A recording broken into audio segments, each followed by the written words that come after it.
Hello and welcome to AFP. My name is Devang and and I'm joined by the usual suspects, Sean K and David Goss. On today's show, we chat CF Montreal clinching a playoff berth, Vancouver's free fall while TFC suffers a similar fate, Kyle Aaron's first goal for Bruges, Atiba Hutchinson's World Cup dreams in doubt, plus Champions League goals, minutes, and more in our North American roundup. And as always, it's the mailbag Ask AFP where we answer all your questions.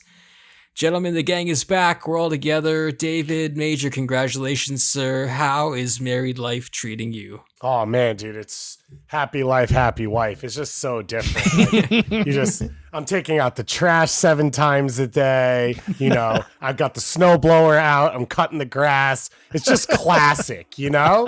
These are the same kind of words that came out of Sean's mouth, I believe, when he tied the knot. SK, so you have some experience here. Yeah, you know, I've started tucking my shirts in even higher, wearing really high socks. So, you know, it's totally different. No, it's been great. Good. Sean, I guess you've experienced this. Obviously, in general, the wedding industry is a vile thing. But Completely. Weddings, it turns out, at their core are a scam. Because one of the biggest parts of a wedding is people travel to come to it, and then you have 0 time to spend with them. Completely. Like, I should have told you all to come a different week, and then I could have hung out with all these people I like for like a day or two. Yeah, but it's more about the moment than it is. Don't get me wrong. There's 2 sides of it. There's one, the selfish side of being like, I want to hang out with my friends all the time and but then there's also this like moment that's happening that is special to them, and they want to watch you be celebrated. So I think that side of it is like, we're here to celebrate, not hang out. And having all your people show up and show out, like, even if you don't hang out with them and you just see them on the dance floor having a good time and celebrating you and your happiness, I think that's sort of what I take away from it all, is that it's not about the bonding and the moment of you and a person. It's you and a group and a collective sort of celebration. But all right, Sean, you brought me back. Oh, good. Congratulations. Well said. I'm crying over here. Don't mind me, the one unmarried guy on the show. Also part of the scam, David, they're coming to see you and they're giving you stuff. Like, it is quite... I understand why people are going through 4 or 5 marriages if it's part of gifts extravaganza as well. Trust me on this one, Devang. The input that comes from that, you do not win out. So yeah. It's not like you're making money off the 5 weddings. Yeah, at best, you're at wash. You're washing, and you're like, oh, we did it. But no, you lose. I will say this. I want to give a special shout out to a friend of the show, and Devin Pluler, who you guys worked with at TFC, who's in the Discord chat as well, because he was playing goalkeeper in our bride versus groom soccer game, and he kindly turned the ball over playing out of the back so that I could score a goal. So I just want to tell Devin that I appreciate that from him. That a boy, Devin. It's amazing to watch the Bob Bradley DNA already in him, just trying to play out of every bit of pressure. And the Alex Bono miss to come up with it. 100%. Just burying TFC, which will continue later on. But before we get to today's show, a reminder, we are on patreon.com/a football podcast. This past week, we had a bit of a conundrum, Sean. No one knew how to watch the US Open Cup finals in Canada. And guess who helped us out? It's the Patreon Discord, as per always. And the answer was, okay, well, we can't promote this on the air because the sources are all highly illegal. But David, that's part of the charm of the Patreon Discord of AFP, I think. Yeah, and for me, just the whole wedding week, I wasn't really on my phone. I wasn't watching soccer as much as I wanted to. So it's just, you sort of getting highlights, getting the stuff that I know that I care about. That's what everyone's talking about. It's an awesome place. And I appreciate all the congratulations that I got there as well around the wedding and the support for you guys trying to carry the show without me. I am the Geno Smith of this show. You guys wrote me off, but I didn't write back. Wow. Jeez, I guess I'm Drew Lock, and that feels right. Sadly, that does feel right. Also, I mean, shout out to Patrick. We're talking baseball in there now because Toronto fans are really sad, and the Blue Jays are all we have right now till the other teams get back. All you can want is found in the patreon.com/a football podcast Discord. Join us there, get the show ad free, get it early on Tuesdays, and help us keep making the show. When we come back, CF Montreal does it again, late, at home, plus the two other Canadian teams struggle mightily. We talk about that coming up next.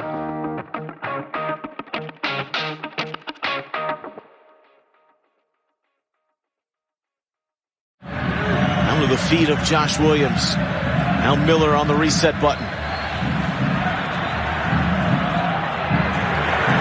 This will glide on back, and Montreal has tied it! Deja vu against the Crew again! I'll give the Crew some credit, David. Both those goals were deflections, but CF Montreal once again found a way to secure points. We start there, down 2-0, 89th minute. Probably not taking points from the situation. I think that would be a fair assumption for everyone to make, but a combination of CF Montreal having it this year and Columbus being just terrible after 75 minutes led to a pretty wild 2-2 draw, David. Is this more about Montreal and the team of destiny, or is this more about the Crew being terrible at defending leads late? It's a mix of both. I think even Montreal would be honest and say if Luis Diaz doesn't get that unnecessary red card, they probably don't get back to 2-2. So that was probably the biggest factor in the whole thing. Either way, Columbus, as you said, is terrible at defending leads. They give up the way they play soccer, and they just sort of panic and defend with all numbers. They don't possess the ball anymore. They put too much pressure on themselves deep. They put too much pressure on Eloy Room and everything else. So I think it's a combination of all of them. I will say that Montreal has a very comfortable way about the way they push back in games like this. Like the buttons they push to come back, right? Kamal Miller's starting to be more aggressive offensively.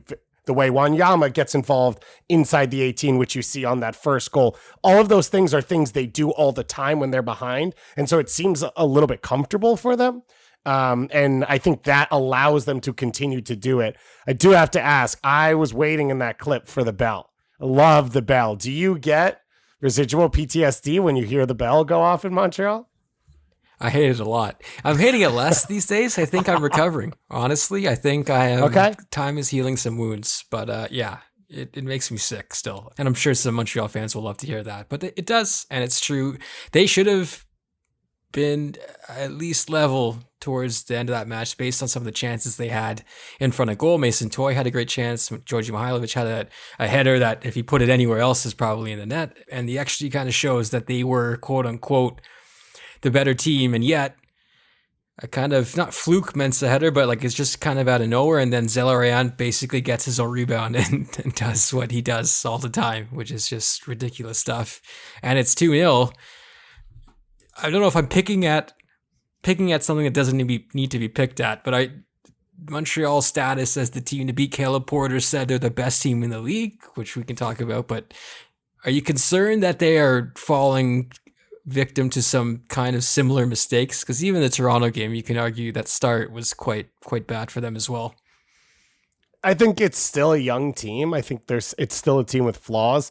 It's classic Caleb Porter that on a weekend where Philly basically solidified the greatest run in MLS history, that his team played is the best team in MLS. So petty. It's just literally, it's the king of petty. He's the king of petty.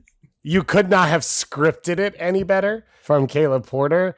But I do think this is a Montreal team that they don't have a ton of leeway, right? They need all 11 pieces. You could argue all 15 pieces based off subs and what they do to play at their top level, to win at the highest level in MLS. And while Columbus is 7th in the East, Cucho and Zelarayan are the highest level in MLS. So I think you sort of saw that in this game again of what's needed for them to win. And that comes down for a lot of teams that have good years. That's what it comes down to in the postseason. And unfortunately, if one piece falls, then, it's one game. And if they do start behind 2-0 in a playoff game, yeah, I'd worry about them for sure.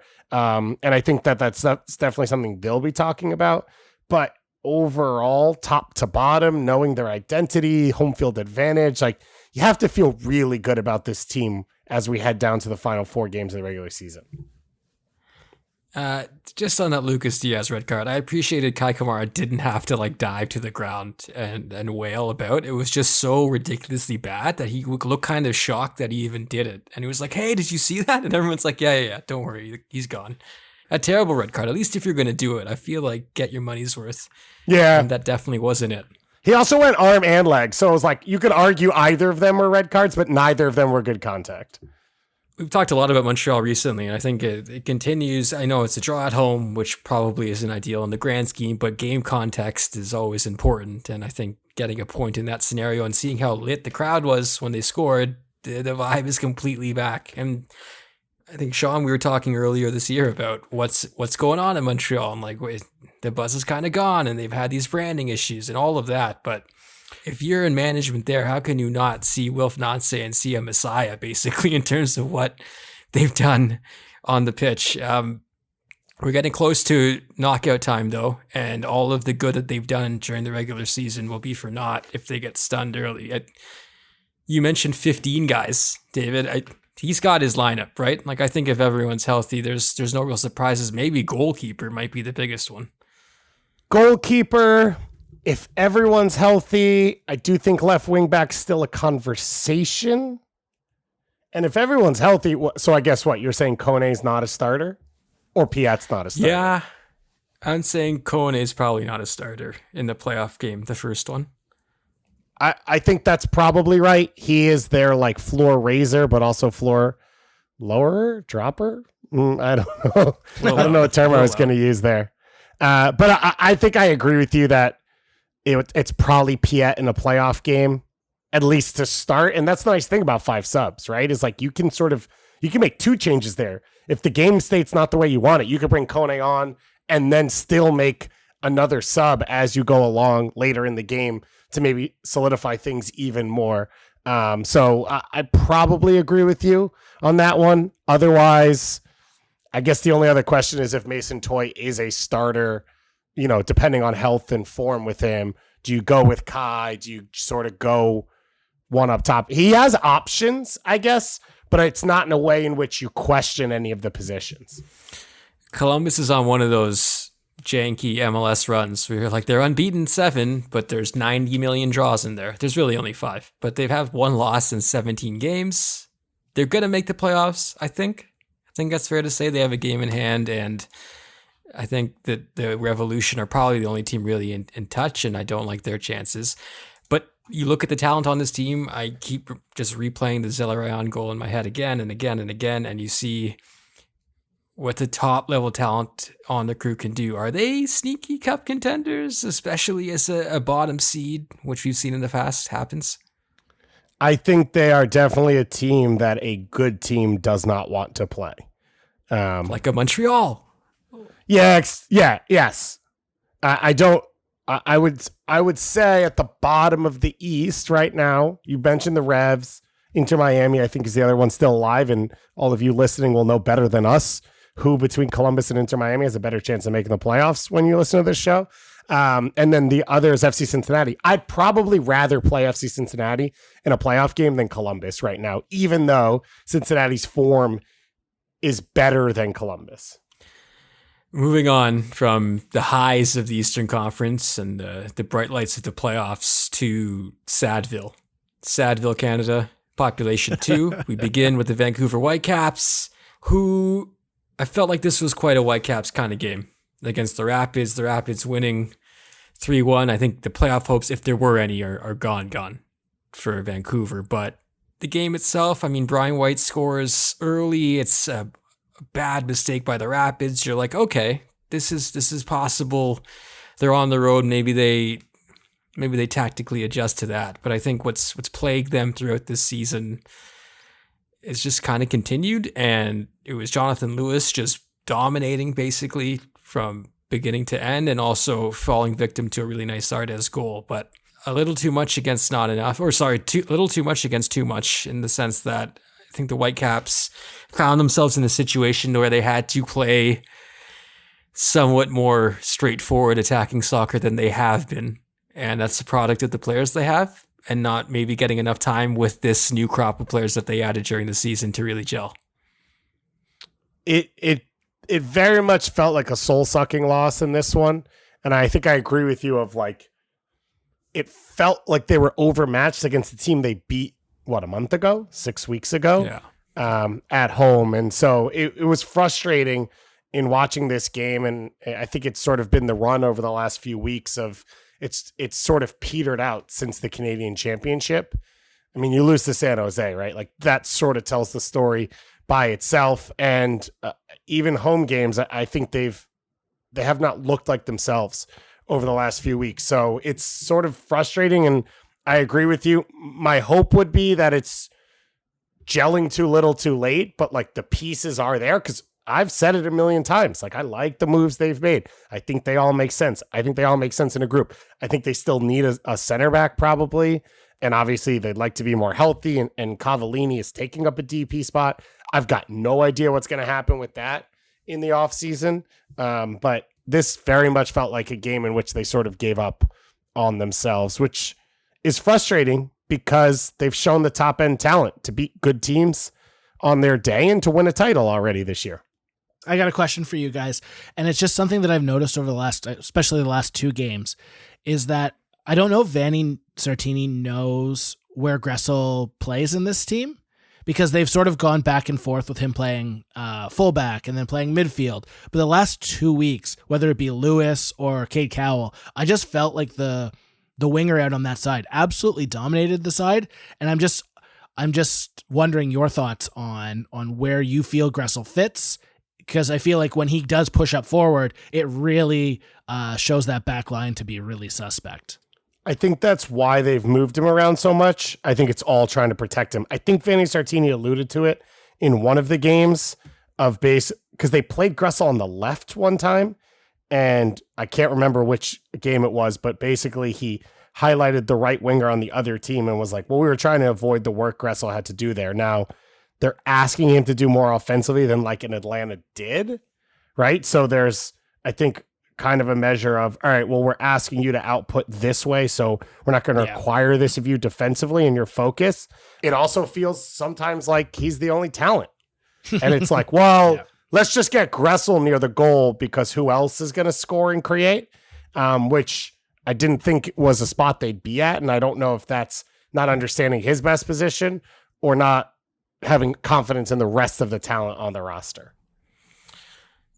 Looking at the quote-unquote deeper stats, and this is not the deepest one, but defensively, I think Vancouver's around the middle of the pack this season in terms of expected goals against, but offensively, I was a bit surprised to see how low they were. And when you realize, like you do with the Gressel ultimatum that we have, that he's kind of seen as the source and the only source, it kind of makes sense that they weren't able to dig out of deficits or find their way back into games with a boatload of goals. That just wasn't the makeup of this side. But they'll go into the offseason looking to repair probably the back line, like a lot of teams will, even though that wasn't the biggest Achilles heel of this team, and probably looking to add more bang for their buck instead of a Cavallini. Probably, who knows? I would throw it on the back line. I mean, we cannot minimize the impact Maxime Crépeau had last year. He was the team MVP. He was the best performer on the team. And even in this Colorado game, I think Jonathan Lewis scores a great goal. I think there's a chance Maxime Crépeau saves it, and Cody Cropper wasn't anywhere near it. And so in terms of organizing the back line, coming off your line, commanding your box on set pieces, plus shot stopping. Like, they took such a massive step back in all those categories. They believe Thomas Hasal is good enough to be Maxime Crépeau, which I don't deny. Your hope is all the bumps and bruises he took this year allows him to do it next year, because they're not good enough without a player like that. Let's just say I have some regrets about going all in on Cody Cropper. I'd like to take that back. Listen, if I was starting an MLS expansion team, I would go out and trade for Cody Cropper or Drake Callender right now. Like, I don't think he's losing you games, but the way they're setting themselves up to be a defensive team, not have the ball to give up a ton of chances. Yeah, Cody Cropper's not a match winner for you. I really feel like Aaron Long and Sean Johnson are just licking their lips at free agency right now, knowing how many teams need goalies, know how many teams need center backs. I just think they see the market and they're like, it's daddy's getting paid. I think it's going to be a fun time. I hope so. I think they're looking at it and wondering if anyone will notice that all the shitty teams have bad center backs and bad goalkeepers, because MLS is a dumb league and it feels like no one knows. But I hope you're right. Oh, God.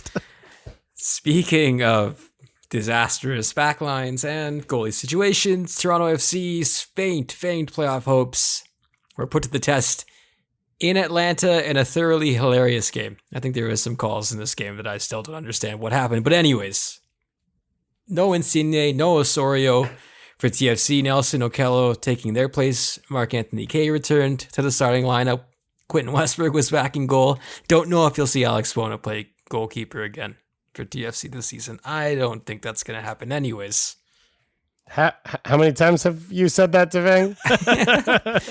I was thinking when they would give him a run out, it would be on the road, not at home, but I've been wrong before.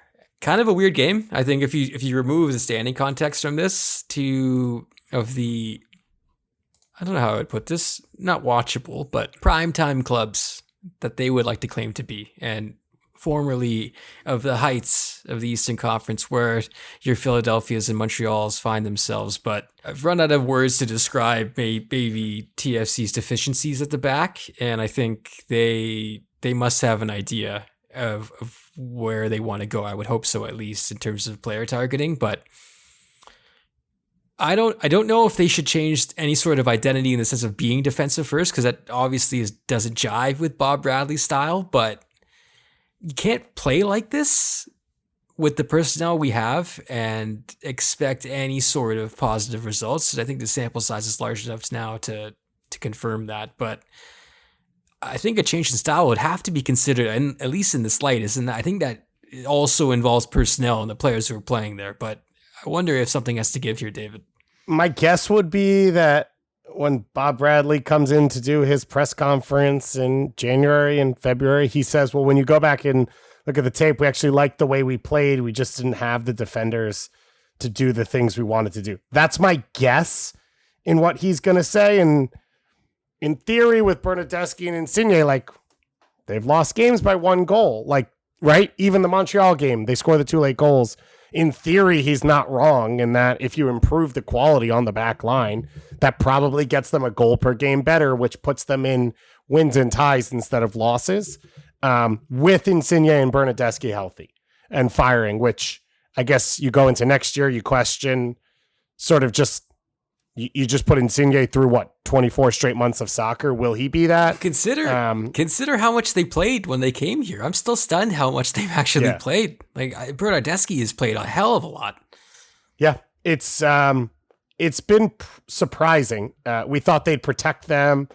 They rolled them out in the first game, full minutes, or 45 minutes, and then rolled them out straight into the Canadian Championship and blah, blah, blah, all that type of stuff. It's been weird. Now, in saying that, I think it's funny because you guys are TFC fans. You've been around this longer than me. So this is me from the outside. I think there are moments where TFC, I'm just going to call it management, feels vindicated by what they see. And there are moments where they've been wrong, where they've not taken credit, and sometimes where they have. And I do wonder, with the success individually and as a unit of Bernardeschi and Insigne, if everyone will feel vindicated and it'll just be like, we're on the right track.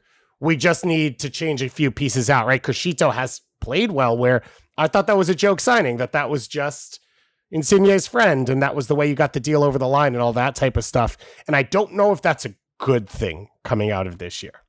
Yeah, I think at the end when they look at it, I think that they're going to put the spin on it that, it's the team's got to learn to gel together. You've got 2 really good stars and a really good core. Mark-Anthony Kaye got injured now that he had. Jonathan Osorio got injured and out for some key matches down the end. I think that they can spin it in a way that, it comes across as like, we'll be fine next year. We got to, obviously the back line needs to get better, but I don't think that that's the true story. I think you look around at how thin this roster was from the get-go and how they sort of said we need to scrape to June, July, and reinforcements will come. We will be fine. And looking at where they are now, I don't think that that's anywhere close to the case. I think you're seeing players get ruined. I think Kosi Thompson is a shell of who he was at the start of the season. We saw Jacob Schaffelberg once again, not at a high level that we thought he was going to be a star, but he sort of got run out of town. You've got Ayo Akinola, who is also seeming to be a shell of himself, who doesn't fit the system, but is getting minutes. There's just a lot of questions and questionable moves this season. Dropping Oro without a replacement. There's so many of depth issues that just somebody's need to put their hand up and say, we made a mistake. Because I think that needs to happen, because if not, I think that they're doomed to make the same mistakes. But then once again, that's internal stuff, so I don't know if they'll own up to it. But what do you think, Devang?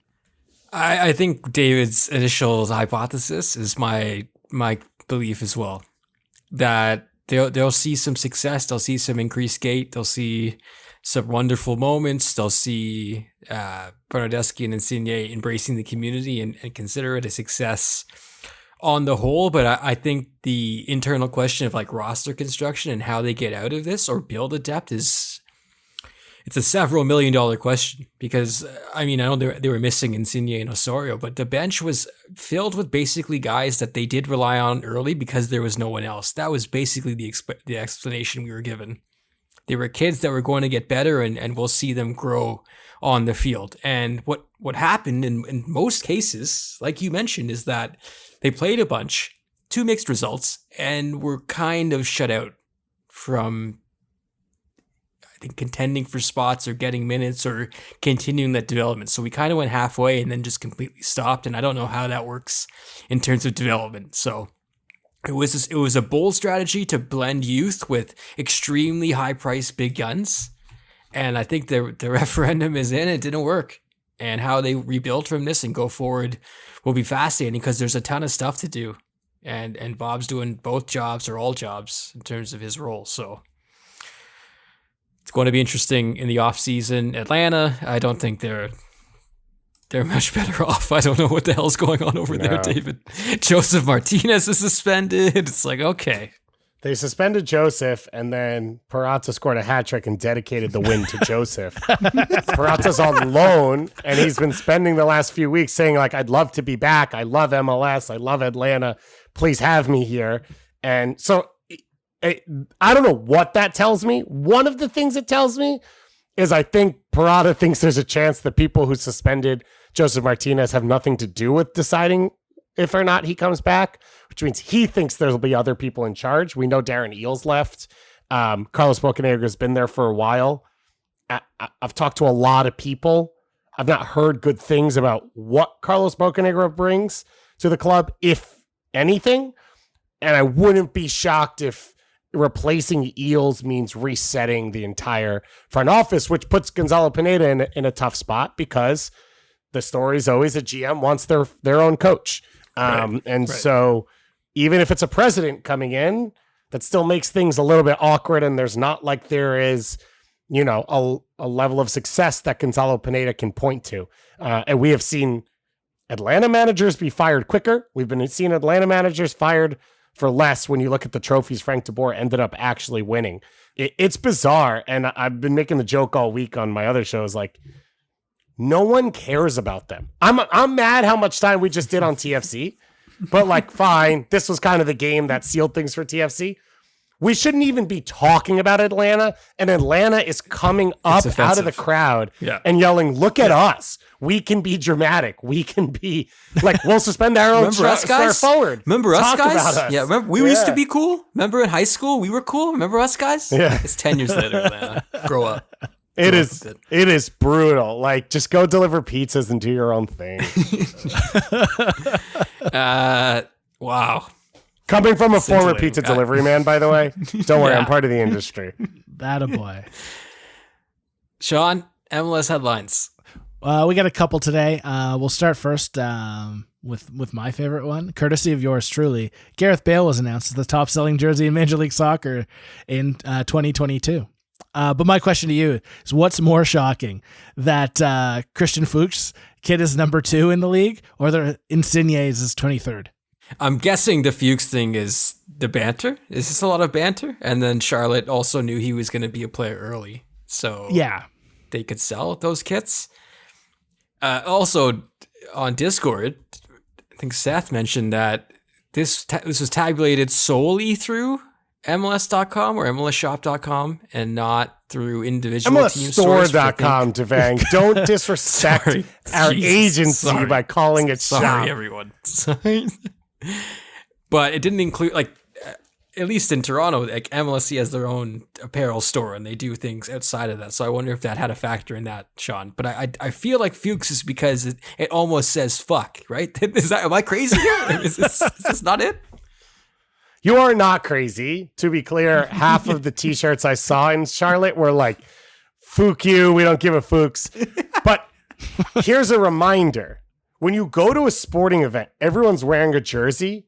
They didn't exist for Charlotte, and there's not an actual name player that anyone else would buy. So this year, everyone at a Charlotte FC game that was wearing a jersey bought their jersey this year, and anyone who wanted to put a name on it, either they could put Jordi Alcivar on, or they could put Christian Fuchs, or nothing, because they signed Karol Stradowski like a week into the season and no other big name players. So I think that goes down to a lot of this. Like, I wouldn't be shocked if whatever St. Louis person is the big person is on the list next year, because everyone has to buy a brand new jersey. Yeah, I think you're completely right. And the big thing I would say from somebody who was in marketing for Toronto FC, it is an American store, and Toronto FC run their own specific online shop that competes with it anyway. So Insigne being 23 is a bit of an unknown. But that being said, you'd think that through online sales from Italians or Italian Americans, there would be an audience more than you'd say. I'm trying to find the list in front of me right now. But yeah, you'd assume that it would still be ahead of players like, even like, I don't know.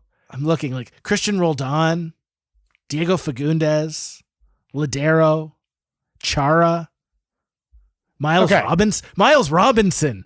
Okay. Let me say this. This is actually all of the people you named.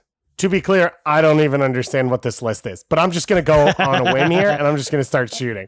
Yeah. All of the people you named are actually part of clubs that are market relevant, where people buy sports jerseys. They buy Austin FC jerseys. They're buying a sports jersey in the Pacific Northwest. They're buying Sounders. They're buying Timbers. And those are players who have been good for their team. Like, I'm happy that Diego Fagundes and Christian Roldan, who both had incredible years, are selling more jerseys than a guy who had never played in MLS.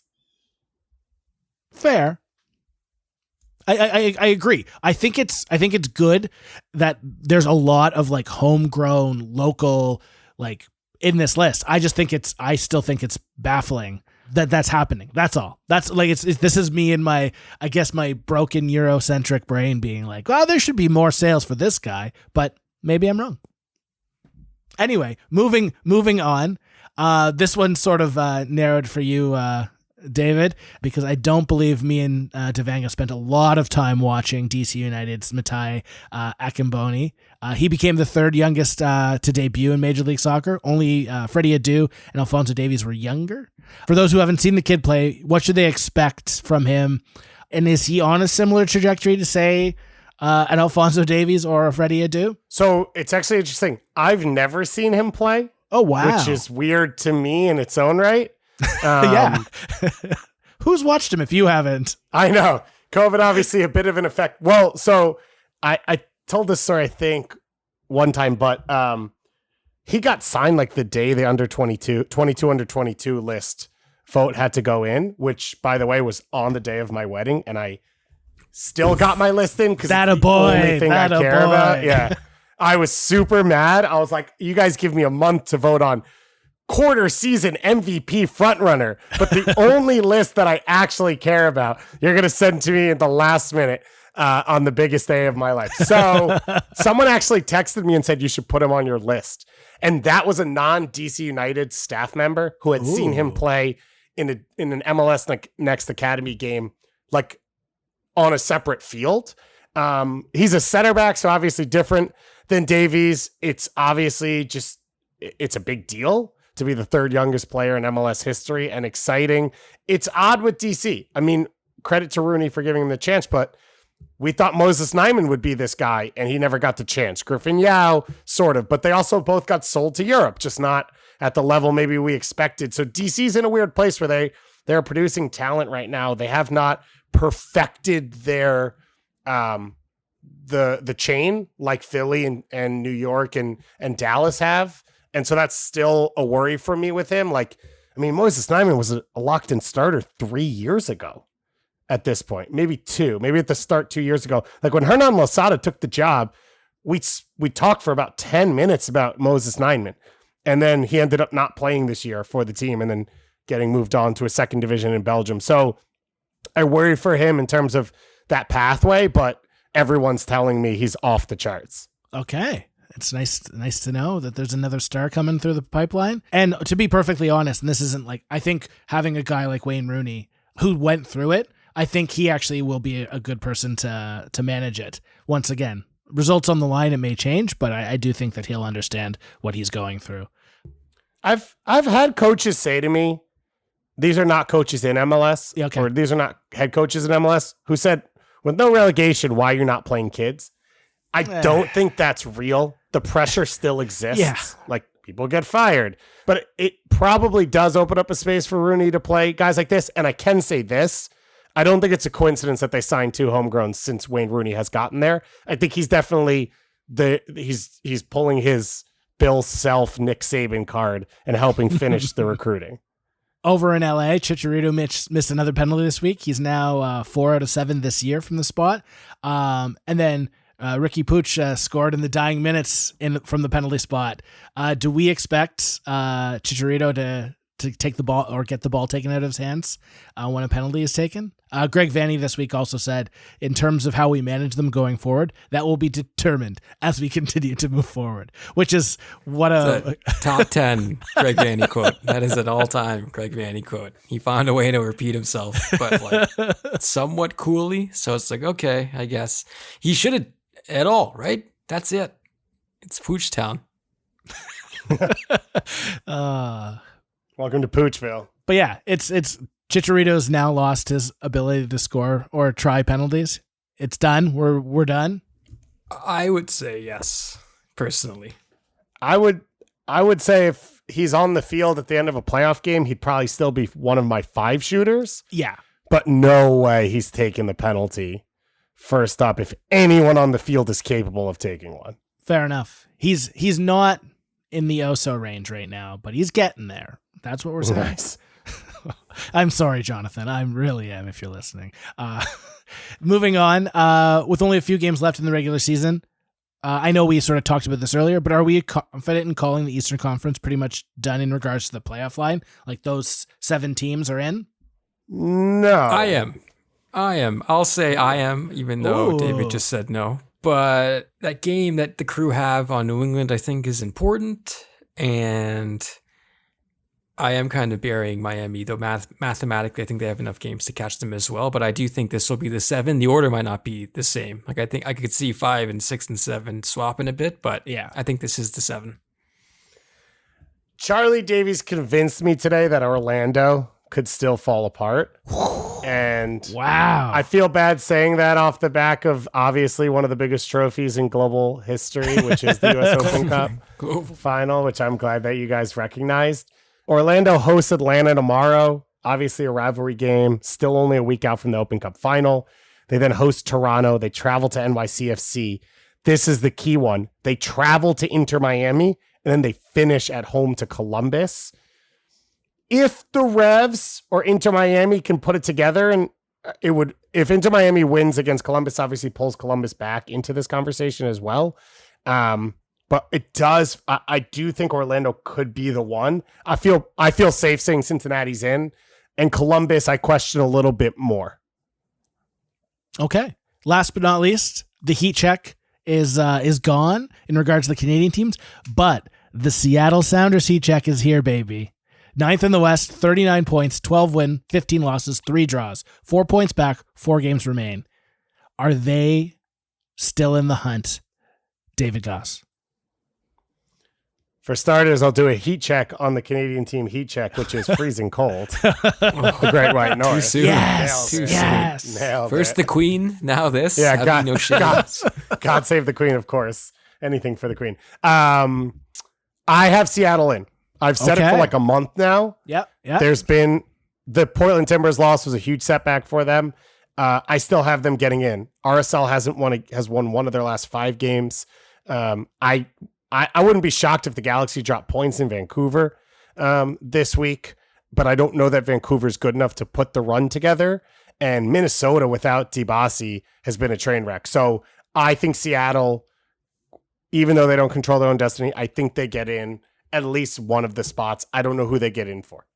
Okay. Love it. I would say looking at their schedule and also looking at the teams in front of them and their schedule, as David mentioned, and not having much faith in the Galaxy really after all this time, I could see it as well. I would love to see it.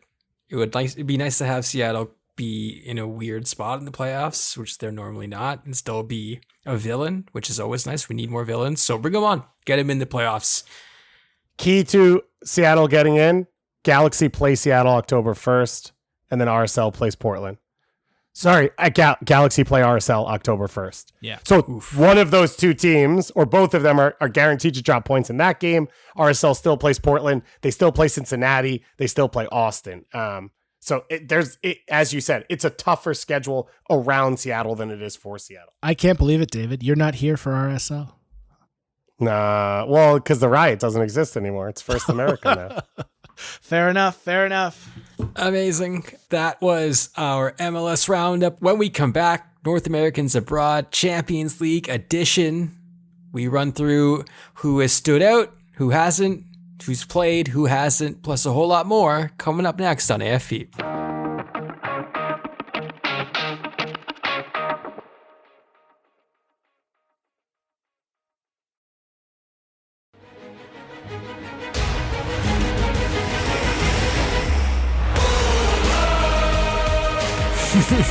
Oh my God.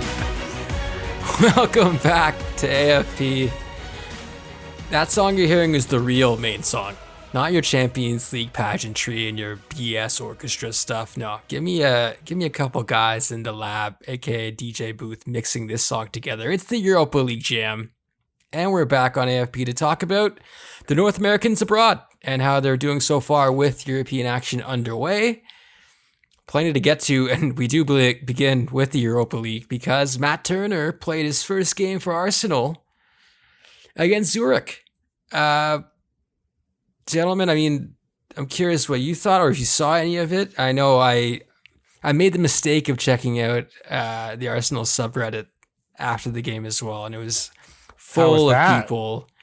It's very dumb, very American, a lot of comparisons to Runnarsson, who is this Icelandic keeper that Arsenal had a few years ago, who is really not at the level. I think it was all very harsh. There was a few moments at the beginning of the game where he didn't look that steady with the ball at his feet, which I think we know is something he has to work on. But he grew into the game and he didn't have to do too much. But I thought it was very typical to, I would say, try to bury a 27-year-old American. If you get my drift, David. So I was a bit saddened to see that, but I think he was fine. It'll be a test though, because he will have to play and play not often, but with the games that have been canceled and the fixture congestion in general before the World Cup, I think you'll see Matt Turner quite a bit in Europa League games. And for his first action, it wasn't completely smooth, but I think there's room to grow here. It was, yeah, it was shaky. He did not play in a way in which you were like, oh, whoa, he could take this, right? Like he was shaky with his feet, I thought, for most of the first half. And then I only had a half eye on it throughout the rest of the game. I think, you never expect a goalkeeper to save a penalty kick, but that's an opportunity to sort of show yourself.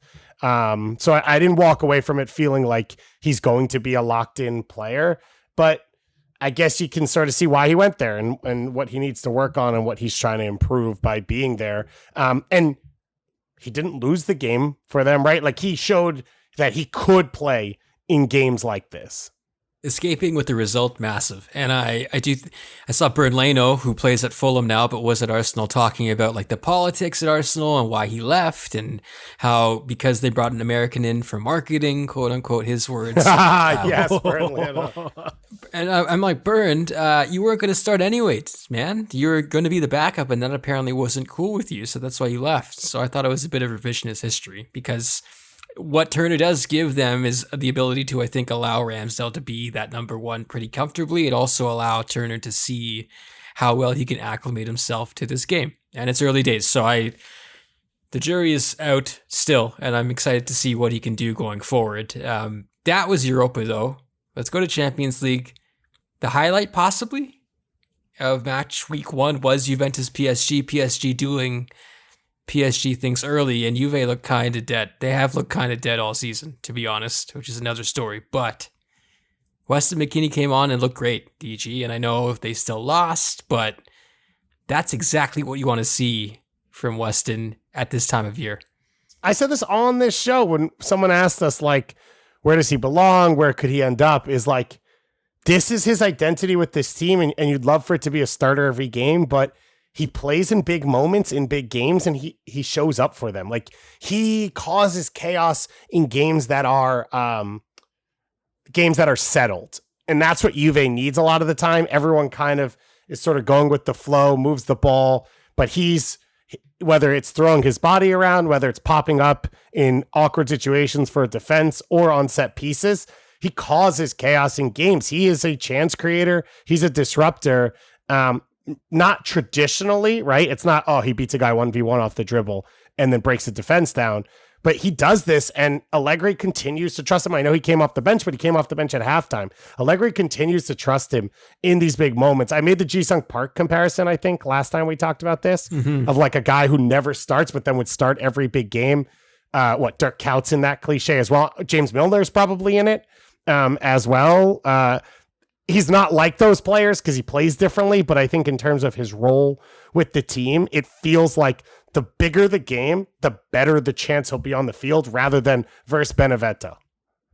They struggled to a 2-2 draw, but they came back over the weekend in Serie A. Actually, a fascinating team to watch just generally with that. Serie A being very interesting and being quite the lead to watch, especially with England shut down over the weekend, so that was fun to catch up on. Gio Reyna, I think we were pretty down on his chances to factor into the U.S. setup when we got to November based on what he's been dealing with injury-wise. But to come on against Copenhagen due to injury, we must say that, and then set up 2 goals on the way to a comfortable win. And it's early days, small steps on the road to recovery, but that had to be fun, David, as an American soccer fan, to see this kid healthy and playing again and playing well. Yeah, it's exciting to remember why we're all so high on him. Those are things that an American doesn't do very often.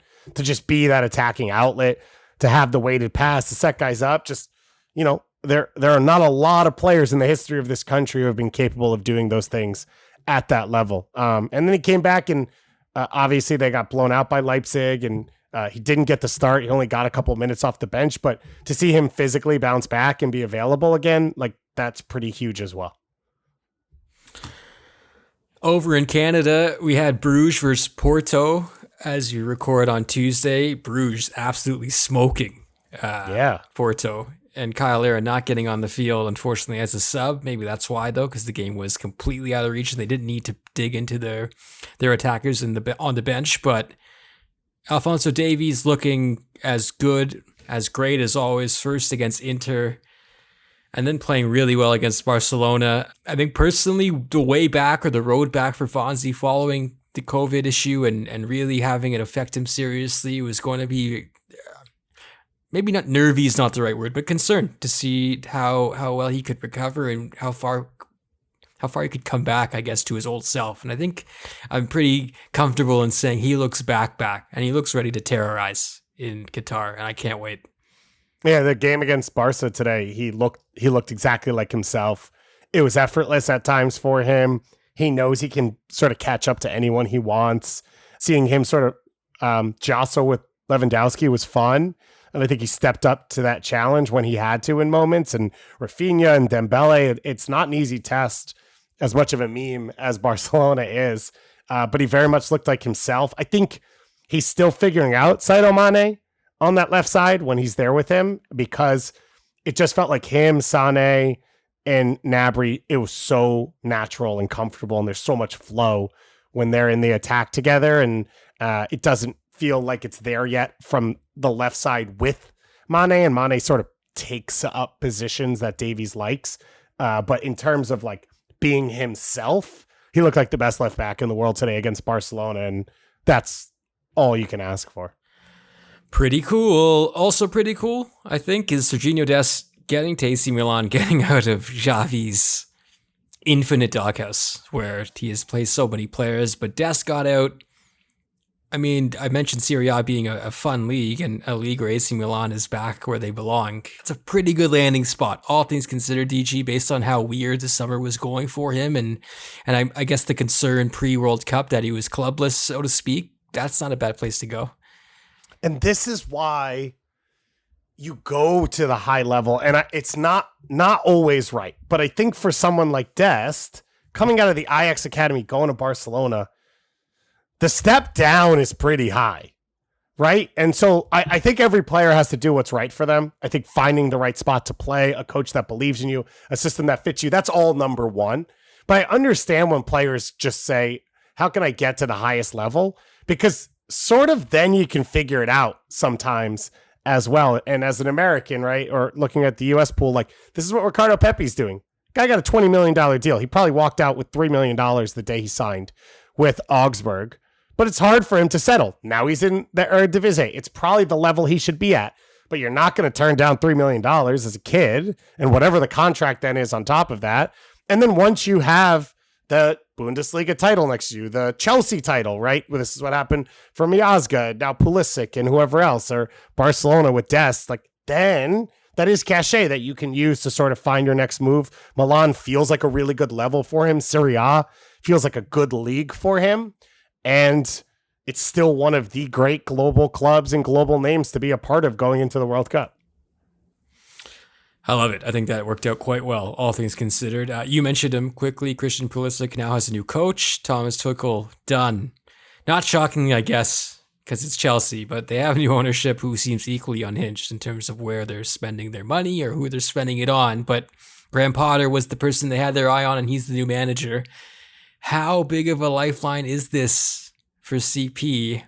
Because I thought the idea was Tuchel knew him well, and that was reason to have hope for that relationship blossoming when he came over to take that job. A bit of an unknown in terms of Graham Potter, unless we look at his Brighton side for clues. Yeah, I don't know that you're going to get a lot exactly how he's going to use these attacking pieces.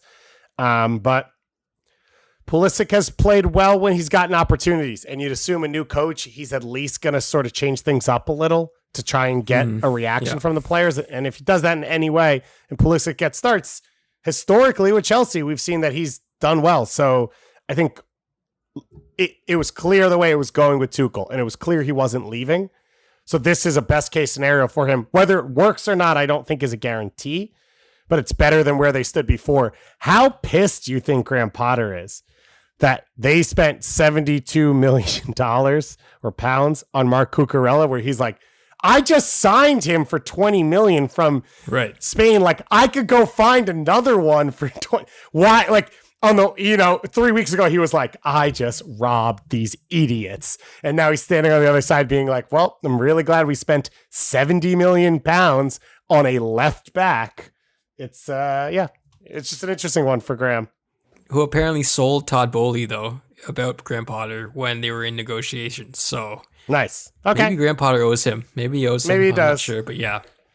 Also, I feel vindicated because I think last year on this show, going into it, I said that Brighton would get relegated because I thought he would leave for a big club. I thought it was going to be Spurs.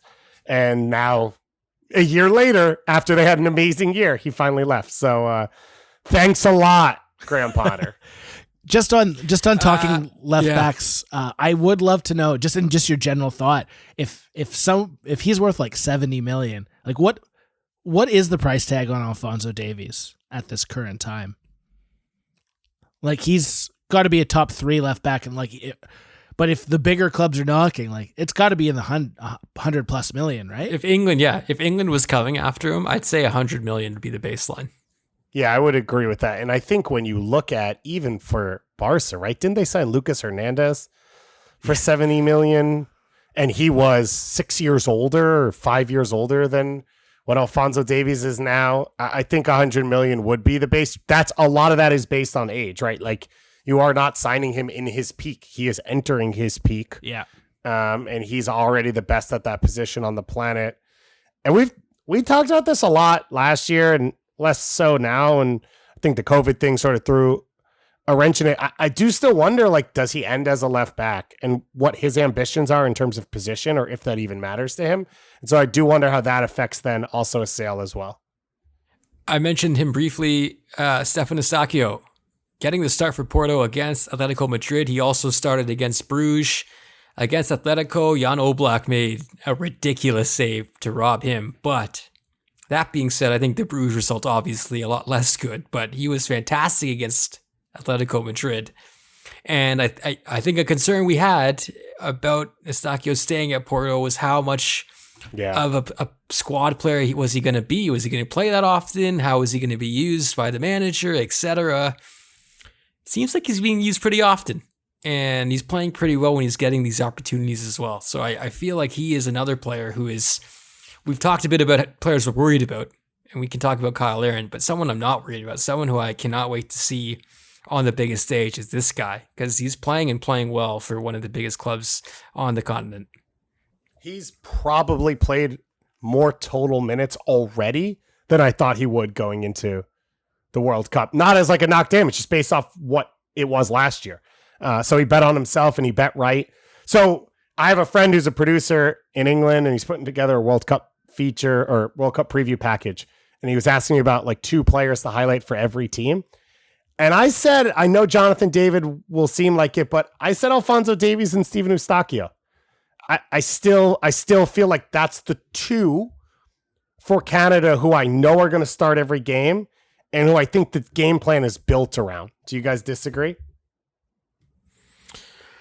I would put him in the top 3 of most important players. So yeah, I think that's totally fair.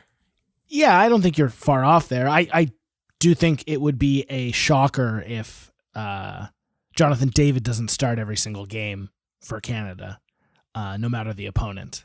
But I still think that going a little sideways and picking Eustáquio is the right move, because I think that he's going to make waves this year. That like the known quantity of Jonathan David might be the different sort of take on it. So no, I think you're right. I mentioned Club Bruges. Really great start to their Champions League campaign. They beat Leverkusen. They went to Portugal and just destroyed Porto. But Kyle Aaron is finding minutes hard to come by. These 2 games, he got off the bench over the weekend and scored in their win. They're doing well. I believe they're 3rd in the Belgium table, and they've only lost once. So I can understand why it's been hard for him to get in. But I watched them pile up these results and see their front 3 scoring goals. It's understandable maybe why we haven't seen Kyle Aaron this much this year, but I think my concerns have been assuaged a bit by recognizing the striker's acumen he has and the fact that I don't know how many chances he'll need to score. I know the levels are way off, and Champions League to the Belgian League is not comparable, but am I wrong to be kind of not bothered by how much he's playing anymore? No, like, he's gotten starts, right? It's not like he's playing 0 minutes.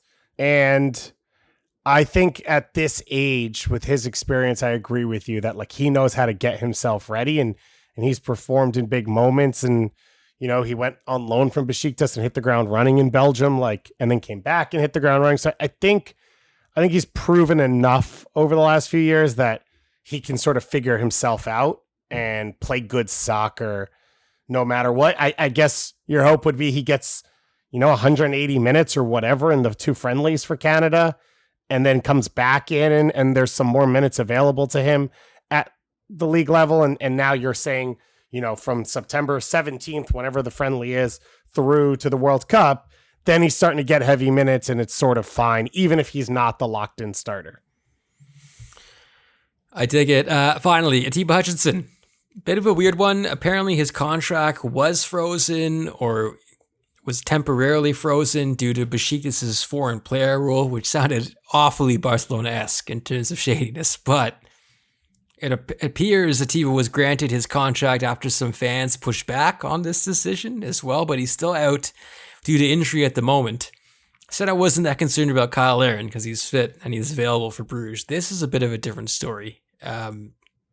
Atiba's 39. He hasn't played a competitive game since June 14th versus Honduras. How are we feeling about him, Sean? I'm a bit worried based on how high my voice went.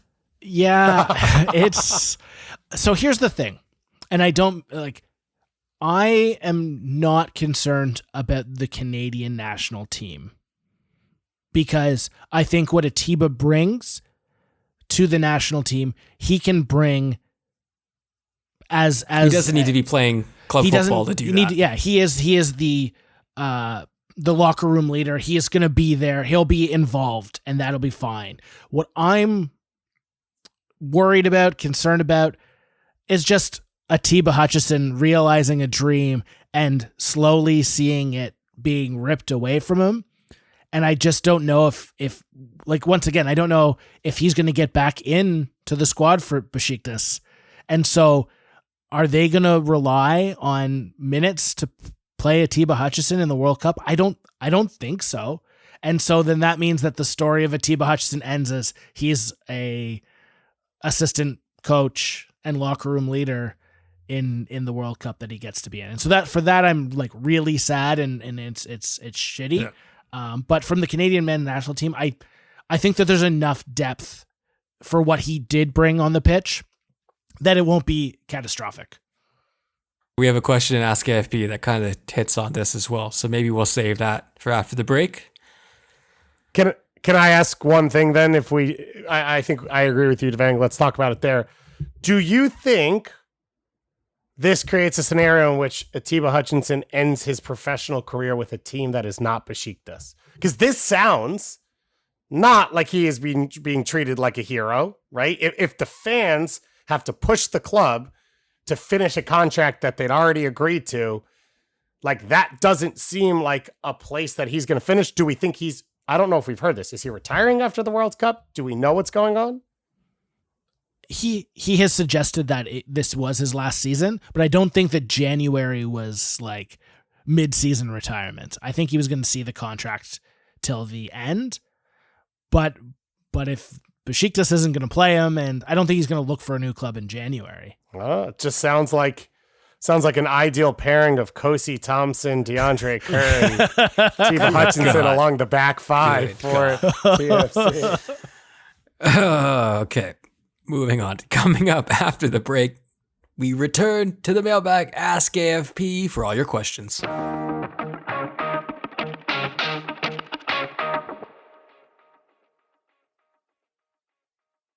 And welcome back. It's now time for hashtag AskAFP, where Devang and David will do their best to answer all your questions.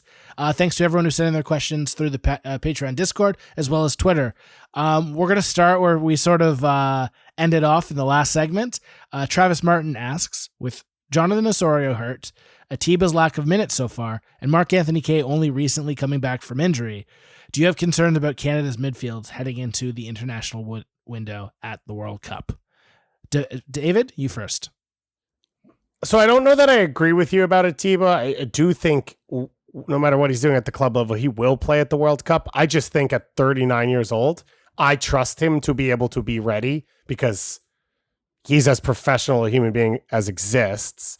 And I think he can give you a level of performance where, okay, if you're going to pose the scenario that Oso's hurt and Mark Anthony Kaye is hurt and where you're going to find minutes. Okay, if Atiba is not playing for Basiktas but is healthy, I think what you cobble together with him, Piet, Ismail Kone, dropping Junior Hoyletin, whatever, all the different weird things you could do, I think I'd still feel okay about this midfield over the course of 3 games in a short-term tournament, because Eustachio, as I said, to me is still the star and is the piece you build it all around.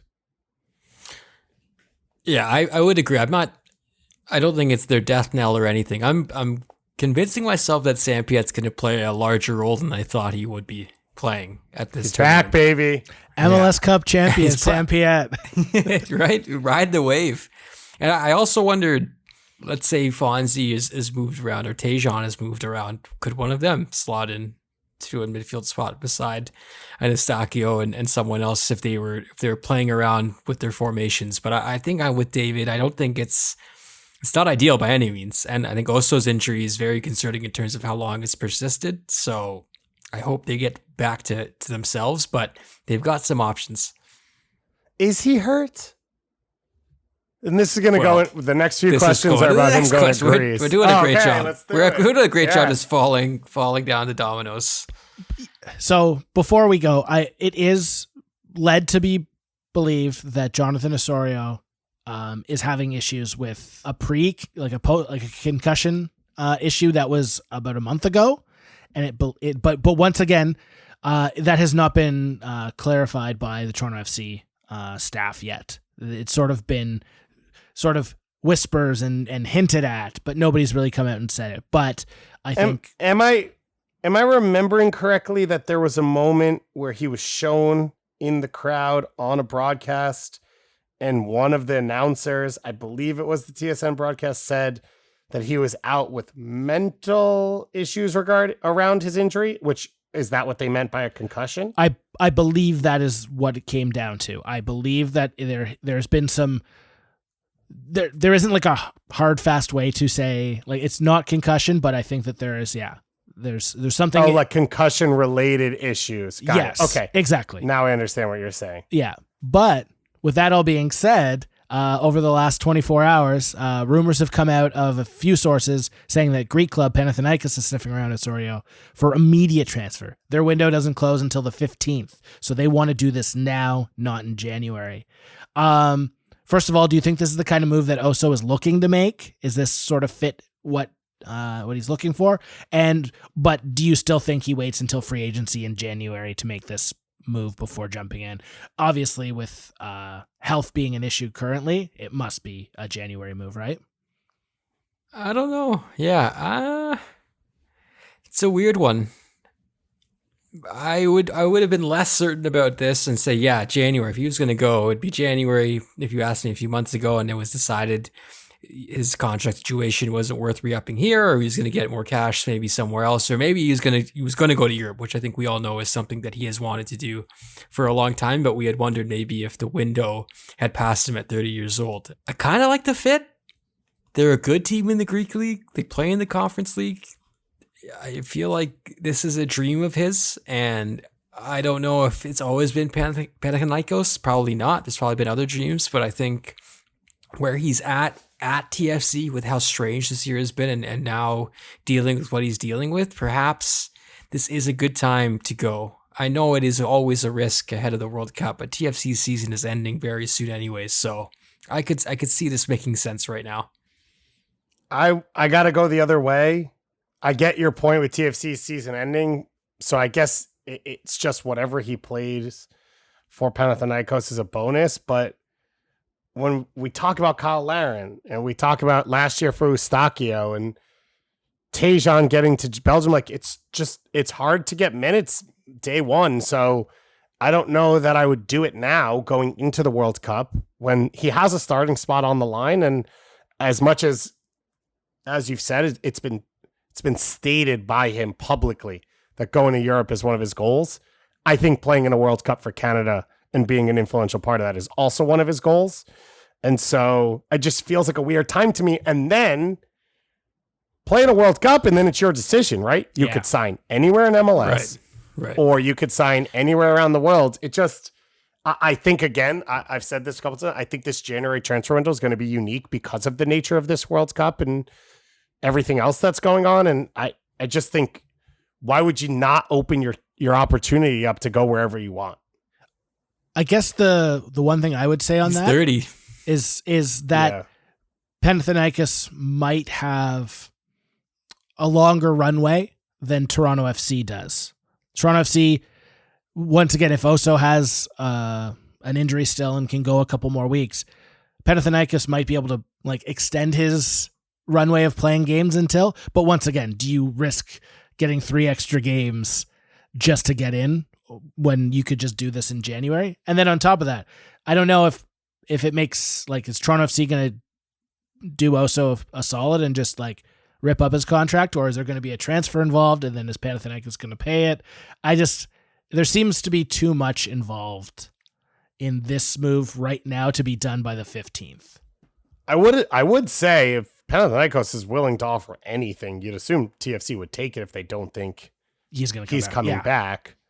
And again, back to the other conversation. All right, so he's competing in central midfield. Let's call it a 3-man midfield with Eustachio, who he's behind, Atiba, who's not playing, Marc-Anthony Kaye, who plays for TFC, so can't play more games than he does, right? Sam Piet and Ismail Kone, who are probably swapping time. Like, I guess what I'm saying is when I look at this formula, there aren't a lot of guys that can pass him. So even if he's not playing and TFC's not playing, it feels like at worst he's holding his own in that depth chart. Fair enough. Unless you're ready for Liam Fraser and Russell Tybert to control midfield against Belgium. Got a U.S. men's national Liam team. Fraser will play minutes at the World Cup. Hear me now. Oh, cannot wait. Moving on to U.S. men's national team question. Frankie asks, if you were Greg Berhalter, what would be your next move professionally after this World Cup? Well, Frankie, one, thank you for noticing the under-the-radar country that is the U.S. In such a Canada-heavy Ask AFP, so I appreciate you for looking out for the little guy like us. I can't even say that jokingly. I just read a Cold War book, and man, it was brutal. Which Jakarta Method? Yeah. Did you read It's it? a great book. Yeah. I'm in the middle of it, but it's quite yeah. It is stark, to say the least. And it's not stuff I didn't know, but it's still brutal to see numbers and reality put alongside it. Whew. Go USA. So on this one, I asked this a lot. I don't believe he will stay with the national team. I think he doesn't enjoy being a national team coach because I think he likes coaching too much and he doesn't get to do it enough. And COVID made it worse, but with no World Cup qualification, like, it's going to be a weird 4 years. I don't think he wants to watch tape in Chicago 90% of the year and then go around and meet coaches and try and get them to convince them to let his players come to games. So I think he'll leave the U.S. I genuinely think he has the chance to coach in Europe. I don't have a specific name connected to that. But when you look now at the opportunities that a Jesse Marsch has opened up, that a Bob Bradley previously did, and Berhalter's background, I'm pretty sure he speaks German. He played in Holland. He coached in Sweden. I think there's a chance he could go somewhere in Europe and coach, especially with his background of the way the crew were built sort of cheaply. I wouldn't be shocked if like a Belgian team, or a Dutch team looked at him. The one I've brought up, which I think is interesting, but I could be the only one, is if NYCFC really has a stadium proposal done, that's interesting to me. If I'm sorry, I dropped my wedding ring because it's so uncomfortable all of a sudden. Don't listen to that one, Megan. That to me is sort of what Bob Bradley did with LAFC, which was building something new and unique to MLS. To have a stadium in New York, where he's from, to be clear, he's a Long Island guy, went to high school in New Jersey, and to have City Football Group connected to it and to play the soccer he wants to play and care about it and sell players into Europe. I think that's a really interesting pitch. But I don't know. That's only the case if the stadium thing is real.